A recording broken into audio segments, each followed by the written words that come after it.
공정하게 이루어지도록 하고 책임 있는 사람에 대해서는 공정히 그 책임을 묻도록 하겠습니다.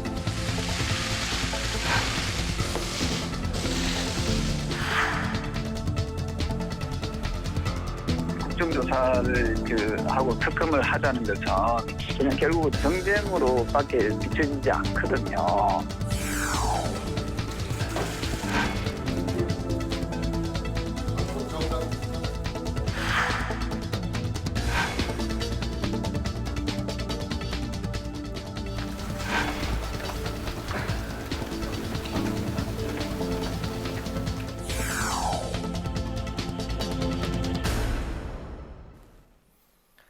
네, 뉴스앤파워 인터뷰 시간입니다. 오늘은 오선의 국회의원이자 차기 당권 도전에 나선 조경태 국민의힘 의원과 함께하겠습니다. 의원님 어서 오십시오. 반갑습니다. 안녕하십니까. 네, 지난주 원래 이 시간에 출연하시기로 네. 하셨는데 이태원 참사로 이제 그 부산 분향소로 급히 가시는 바람에 저희가 네. 이제 스튜디오를 못 모시고 전화 인터뷰로 좀 짧게 대신했던 기억이 있고 조만간 다시 이제 스튜디오로 이제 출연해 주신다고 했는데 약속을 빨리 지키셨습니다. 네, 감사합니다. 감사드립니다.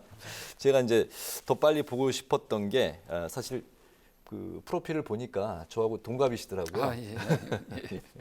그래서 오늘 관련한 이야기들은 쭉 나눠보겠습니다. 그 이태원 참사 이후에 정치권에 산적한 이야기들이 이제 많아서 지금부터 이제 하나씩 풀어봐야 되겠는데요. 윤석열 대통령이 어제 경찰을 향해서 강도 높은 그 질타를 했습니다. 이 사안에 대해서 이제 야당은 정부의 꼬리 자르기다라고 이제 지적을 하고 있는 상황인데 의원님께서는 이제 국회의원 전원이 대국민 사과를 해야 된다고 이제 말씀을 하셨습니다. 정치권의 책임을 이제 강조하셨는데 요 생각에 대해서 강조하신 부분에 대해서 좀 더 구체적으로 좀 들어보겠습니다. 저는 정치권이 이 한 번씩 보면 저도 정치권의 네. 한 사람으로서 이 보면 참 염치 없는 행동들을 많이 한다 생각하거든요. 네. 무슨 말씀인가 하면은 오늘도 오전에 보니까 예결위장에서 총리한테 아마 그 모 의원이 질의를 하던데 그 보면은 사고가 난 6시 33분입니까? 6시 몇? 네, 34분. 예, 34분에 국가는 없다. 국가는 없었다. 여기에 대해서 동의하냐 물어보더라고요. 그래서 이제 총리도 국가는 없었다는 데 동의를 했는데 자, 그럼 국가를 구성하는 요소에 보면은 행정부만 있는 건 아니잖아요. 우리가 삼권 분립 정신에 보면은 행정부도 있고 또 어디가 있죠? 입법부, 사법부. 그렇죠. 입법부가 있고 예. 또 사법부가 사법부. 있잖아요. 이 삼권 분립이잖아요. 네. 그러면은 행정부도 큰 비중을 차지하지만 입법부도 큰 비중을 차지하거든요. 네. 지금 국회의 힘이 얼마나 습니까? 국회에서 이게 반대하면 법이 하나도 통과 안 되잖아요. 네. 그만큼 국회가 막강한 힘을 가지고 있고 또 국회는 입법 활동만 하는 게 아니라 예산도 심의권도 있지 않습니까? 지금 한참 예산 심의하고 있는 동안입니다만 그러면은 그동안 2014년도부터 해가지고 세월호 이후에 네. 노란 리본 아시죠? 네. 그 달고 다니면서 지금의 야당 의원들이 뭐라 했습니까? 우리가 책임지겠다. 우리가 대한민국 안전한 대한민국을 만들겠다 했어요. 그렇지 않습니까? 그 지금도 169명의 절대 다수가 지금 야당입니다. 더불어민주당. 네. 자, 그러면은 그동안에 우리 국회의원들이 입법을 하는 국회의원들이 안전과 관련된 법령과 제도를 완벽하게 만들려고 노력을 했느냐 이 말이거든요. 이태원 참사 나기 바로 직전에 뭐가 있었습니까? 우리가 2022년 국정감사가 있었습니다. 그죠? 네. 그러면 이 안전과 관련된 상임위원회가 행정안전위원회가 주무부처가요. 그렇습니다. 네. 네. 아니 상임위원회가 네네. 주무부처는 행정안전부고 예. 상임위. 행정안전위원회에서 안전과 관련된 국민의 삶과 관련된 부분을 다루도록 되어 있습니다. 네. 그러면 2022년 국정감사 참사가 일어나기 바로 직전에 국회의원들은 안전과 관련된 질의를 했는지 그걸 따져봐야 되거든요. 그가 일부 야당 의원들은 오늘 계속해서 이런 일이 예견되었다라고 이야기했잖아요. 그렇다면은 이 예견된 일에 대해서 왜 국회의원들은 가만히 있었냐 이 말입니다. 알겠습니다. 그래서 저는 299명 국회의원들 모두가 네. 정말 국민들께 머리 숙이고 필요하다면 석고대자하는 마음으로 임해야 된다. 이런 이야기지요. 알겠습니다. 네. 네, 이상민 장관에 대해서는 유임 기류가 좀 명백한 듯한데요. 줄곧 이 장관의 책임론을 요구해온 당권 주자들이 또다시 목소리를 높이는 상황입니다. 의원님께서도 그 이 장관 책임을 언급하신 바 있고요. 윤석열 의원이 뭐 나라면 자진 사퇴한다 이런 발언을 했고 안철수 의원도 윤 대통령에게 더 이상 부담을 주면 안 된다 이렇게 말을 했는데요. 정치권에 계속되는 이런 요구가 있습니다. 이 장관이 계속 버틸 수 있을 거라고 보십니까? 저는 우리가 책임에 대한 우리가 범주를 이야기하면은 이 법률적 책임이 네. 있고요. 또 도의적 책임이 있거든요. 그 법률적 책임은 이번 사태에 대해서 이 직무유기했는지 책임을 방기했는지 이거는 사법적인 처리가 가능한 거지요. 그래서 몇 명의 그 당사자들은 지금 가실치사상 예, 지금 조사를 받고 있지 않습니까? 네. 입건돼서 네. 이거는 법률적인 책임입니다. 형사적인 책임까지는 아마 물릴 가능성이 매우 높다고 보고요. 또 하나의 책임은 뭐냐면 이게 이 도의적인 책임이거든요. 도의적인 책임은 비록 법적인 책임이 아니더라도 도의적으로 국민들이 이 사태에 대한 이 참사에 대해서 얼마나 이 마음 아파합니까? 그러면 누군가는 책임을 져야 되거든요. 네. 자, 그랬을 때 윤석열 대통령께서도 이 참사 일어나고 이후에 바로 무한 책임을 강조하셨습니다.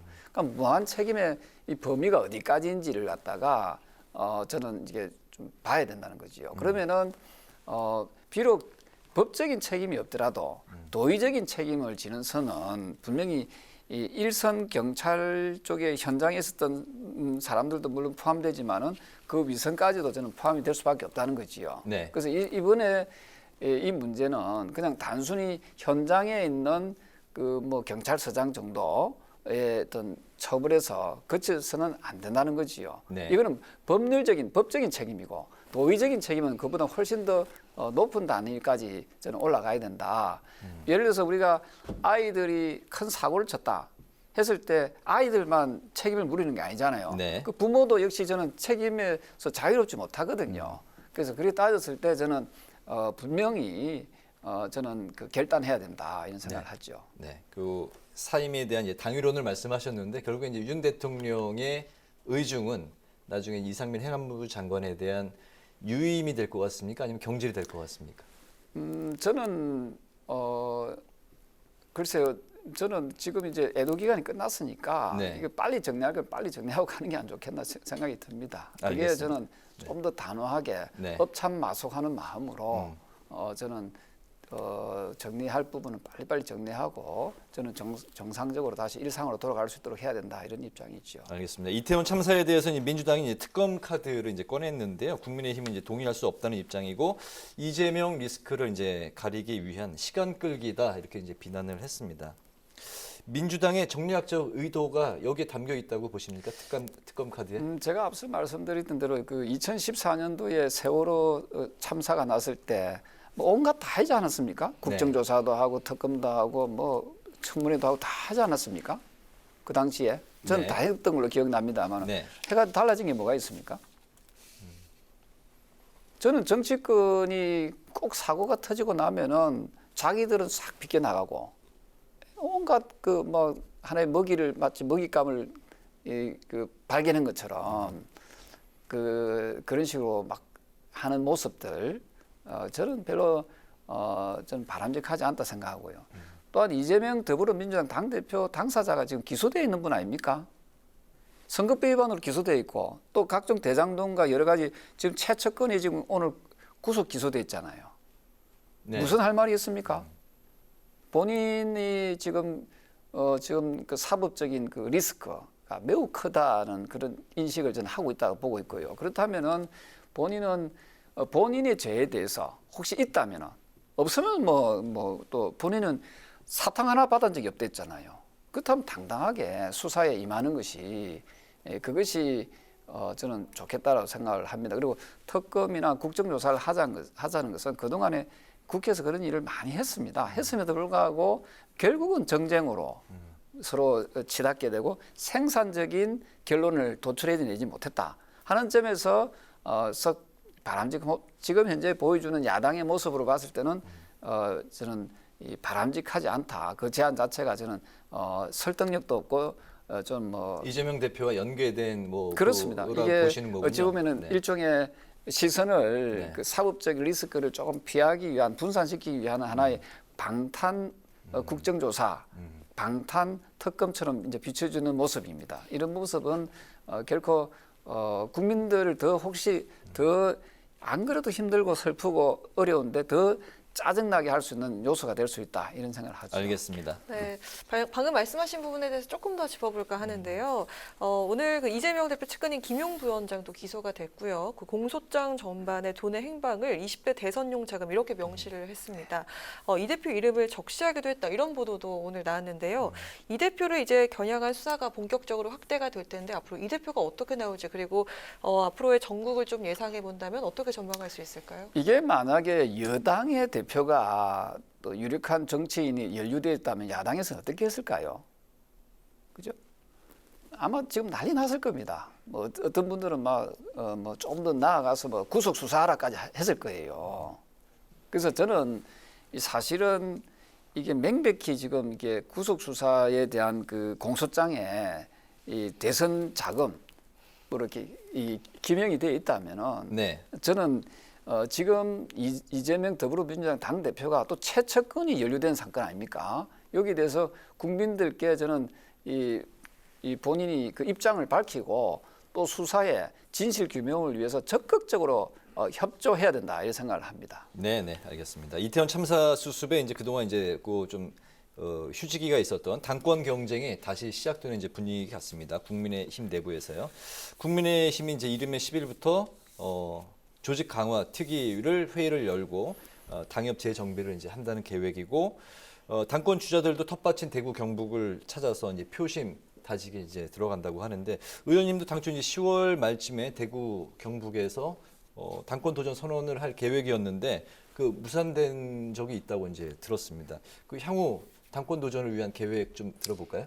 네, 저는 뭐 전국을 좀 다니면서 다음 주에는 대전을 좀 다녀올 계획이고요. 네. 그 다음 주에는 그 대구에 이제 저도 이제 특강, 이제 우리 당원들과 또 시민들을 상대로 특강 정치를 해야 됩니까? 을 통해서 좀 더 우리 당을 좀 새롭게 네. 거듭나게 하겠다는 특강 그런 주제는 각오로. 어떤 건가요? 특강 주제는 세상과의 소통이 주제고요. 부제는 청년이 바로 서야 나라가 산다. 네. 이 도산 안창호 선생님의 말씀을 좀 빌린 거거든요. 네. 네, 그 주제로 해가지고 하겠습니다. 알겠습니다. 네. 그 마지막 공통 질문 하나 이제 드릴까 하는데요. 정치인으로 이제 입문하신 지 한 20여 년 되신 걸로. 26년 됐습니다. 26년이요? 예. 그럼 30 몇 저는 살? 20대 만 28살 때. 만 28살이요. 예, 지금 이제 그렇죠. 50대 중반이 되셨는데 그동안 정치인이 되시고 말씀을 참 많이 하셨을 것 같습니다. 네. 정치인으로서. 정치는 이제 말로 하는 거다 이런 말이 있지 않습니까? 네. 그 정치인의 말 속에는 그 정치인의 정치 철학이 담겨 있을 것 같습니다. 네. 또 그래야만 될 것 같고요. 그래서 그 조경태 의원님께서 생각하시는 정치인의 말과 또 평소 던지시는 그 말씀 속에 어떤 소신을 갖고 있는지 궁금하거든요. 그래서 저는 이제 먼저 이렇게부터 네. 해볼까요? 예. 정치인의 말은 땡땡땡이다. 네. 세자로 들어가야 됩니까? 아닙니다. 그 두 숫자 자. 상관없습니다. 예, 글자 수는 상관없어요. 저는 정치인의 말은 사실은 정치인의 말은 약속이어야 되는데 네. 이게 정답으로 제가 이야기한 건데요. 네. 사실은 그렇게 돼야 되는데 지금의 정치인의 말은 거짓말이다. 거짓말이다. 거짓말을 많이 하잖아요. 최근에도 보면은 그 더불어민주당 이재명 당대표가 뭐랬습니까? 이 이태원 참사 났을 때 바로 기자들과 만나가지고 사건 수습을 위해서 초당적으로 협력하겠다 했거든요. 네. 근데 만 이틀 만에 그 말을 뒤집었습니다. 그렇지 않습니까? 그래서 저는 정치인들의 말은 네. 참 부끄럽습니다만은 이 거짓말을 너무 잘한다. 그래서 참 부끄럽습니다. 그래서 저는 이 사회 개혁도 해야 되지만은 사회 개혁의 가장 어뜸이 첫 번째가 저는 정치 개혁이다. 그 정치인들을 좀 더 정신 차리게 해야만이 정치가 혼란스러우면은 사회도 혼란스럽고 경제도 엉망진창이 되거든요. 지금 우리나라 경제가 얼마나 지금 어려운 길로 가고 있습니까? 그래서 이럴 때일수록 정치인들을 네. 좀 이렇게 회초리를 네. 여야를 막론하고 그렇습니다. 여야를 막론하고 국민의힘도 정치인의 말은 그렇습니다. 거짓말입니다. 제가 이야기가 하는 게 이 정치라는 것은 여야를 다 포함하는 거지요. 네. 그래서 좀 심하게 이 비 오는데 막 먼지 나듯이 예? 회초리를 들어야 된다. 국민이요? 예. 네. 그래서 저는 최고의 이 개혁의 대상 1호는 전 정치권이다 이 생각합니다. 알겠습니다. 네. 오늘 정치인의 말에 대해서 많이 좀 생각해 보게 되는 그렇습니다. 그런 말씀을 하셨습니다. 정치인의 말은 원래 준비해 오신 말씀은 약속인데 지금 생방송 중에 그 말씀을 좀 바꿨는데 예상치 거짓말이다라고 못했어요. 네. 말씀을 하셨습니다. 많은 것들 생각하게 하는 것 같습니다. 오늘 그 뉴스엔 파워 인터뷰 이제 마칠 시간이 됐는데 오늘은 이태원 참사 책임 공방 그리고 당내 당권 레이스에 대해서 지금까지 국민의힘 조경태 의원과 말씀을 나눴습니다. 오늘 말씀 잘 들었습니다. 고맙습니다. 감사합니다. 네, 고맙습니다.